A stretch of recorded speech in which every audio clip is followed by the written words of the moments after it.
touch the sound of silence.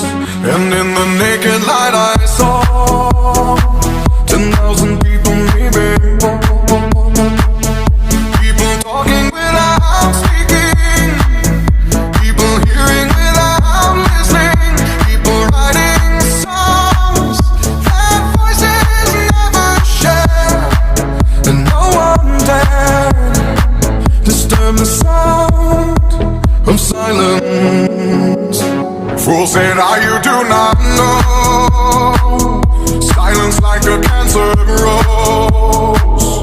Hear my words and I might teach you. Lay my arms and I might reach you. But my words, like silent raindrops, fell and echoed in the wells of silence.